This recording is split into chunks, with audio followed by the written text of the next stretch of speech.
تمیز غیر بلاغت با سین تمیز است. تمیز میزه یومدی جدا کردن، یعنی 10 سومه را از 20 سومه جدا میکند، کرته سرخ را از سفید جدا میکند. مثلا کموتون میفهمد اینها اهل تمیزی ها. اعتکاف نشینت خوب است، البته همراهی پدرش، همراهی مثلا عمکش، مثال بابایش خوب است، برای آنکه فرزند در اطراف مسجد، در تأثیر مسجد به وایه میرسد. بعضی بچه هایی که مثلا تمیز دارن، مانند کودکای 4 ساله مثلا 5 ساله، در مسجد تشویش میدهند و شریعت اگر اهمیت دهید به تشویش مانع کرده است. کسی پیاز خورده آمده است به مسجد های ما نزدیکی نکند گفتن. برای چی؟ همسایه ها رو تشویش میدهد، یا چیسناک خورده باشد، یا به مانند این، یا لباس های صاحبی بوی بد داشته باشد، یا بدنی بودار داشته باشد، نبیاید به مسجد. برای چی؟ برای اینکه اهل مسجد همسایه هایش رو اذیت میدهد و فرشته ها رو اذیت میدهد. این چنین شخصی که مثلا شکمش گرسنه هست، سخت گرسنه هست، نبیاید به مسجد، بگذار اول شکمش رو سیر کند بعد بیاید. اگر آمد نه آمد در خانه بخواند گفتند. برای چی؟ برای اینکه شکمی گرسنه هم تشویش میدهد. اول خوردن رو فکر میکند، با فکری خوردن میشد. نماز به آن درجه‌ای که شریعت امر کرده است نمیشد.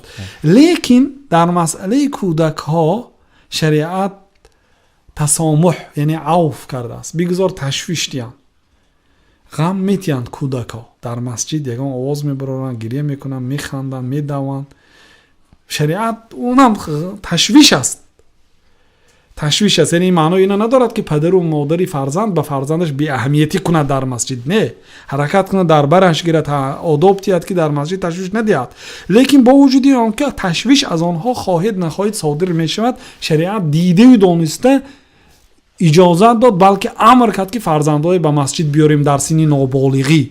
بله. نه اینکه من کنیم تا 18 ساله به مسجد نبیاید، تا اینکه کافر به وایه رسد و دیگه گردناشون شخ شود، دلاشون دیگه مهر زده شود. نه، بلکه به مسجد بیاریم و ما رو امر کرد که به اذیت و تشویشی که آنها ما رو میدن صبر کنیم. نیروها مونده شده است، لیکن با وجود همین شریعت امر کرد که به همین تشویشی کودک صبر کنیم. برای چی؟ برای فایده بزرگ آینده اش.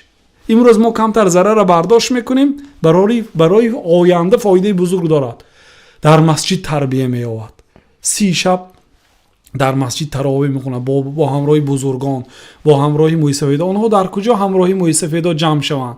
در چایخانه موسفیدا با اینها نشینند. مثلا در مکتب موسفیدهای بزرگان نشه. مسجد جایی که میلیاردر هم همین مسجد باید بیاید، موسفید هم بیاید، معلوماتش عالی باشد هم بیاید، دکتر و پروفسور، بیسوادی کلخاسچی هم بیاد به همین مسجد نماز کنه. همه باید در یک جا باشد، پیر و جوان.